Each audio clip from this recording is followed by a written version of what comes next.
ரொம்ப பிடிக்கும். ரத்னா கேஃபே இதை தெரியாதவங்க சென்னையில் யாருமே இருக்க முடியாது. முக்கியமாக வெளியூர்லேருந்து நிறைய பேர் இங்கே வந்தாலும் ரத்னா கேஃபுக்கு போகாமல் அவங்க டே சென்னையில் ஸ்டார்ட்டே ஆகாது. முக்கியமாக சென்னையில் இருக்க 90s அண்ட் 80s கிட்ஸ்க்கு இது ஒரு பெரிய எமோஷன். இதோட மெமரிஸ் அவங்க கிட்டே கேட்கலாம் வாங்க. நாங்க சின்ன வயசுலலாம் இருக்கும்போது நாங்க இங்கதான் வருவோம். இந்த ஹோட்டலுக்கு தான் இங்கதான் பிறந்து வளர்ந்தது. அதனால எங்களுக்கு ரத்னா கேஃப்லாம் ரொம்ப பிடிக்கும். காஃபியும் நல்லா இருக்கும்.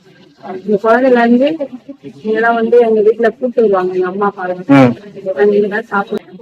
ரொம்ப நல்லா இருக்கும். இப்போ 25 வருஷம் கழிச்சு இப்ப வரோம் திரும்ப. நாங்க குடம்பாக்கம் நாங்க விருசப்பட்ட மார்க்கெட் கிட்ட இருந்தோம். புதுசாப்பட்ட மார்க்கெட் இங்க வருவோம்.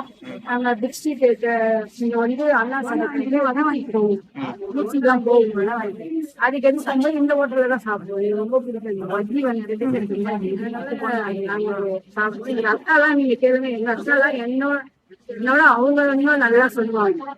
ரத்னா கேப் பத்தி இங்கே காலம் அவ்வளவு சொல்லுவாங்க.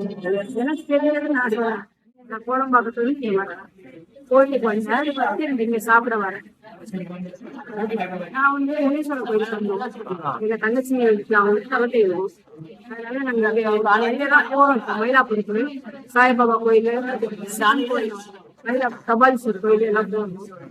சரி போகும்போது இந்த வழியா போறோம்.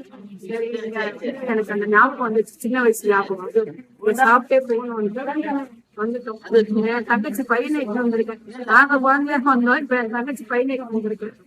அதனால அவன் சாப்பிட்டு பார்த்துட்டு அவன் சொல்ல எப்படி இருக்குன்னு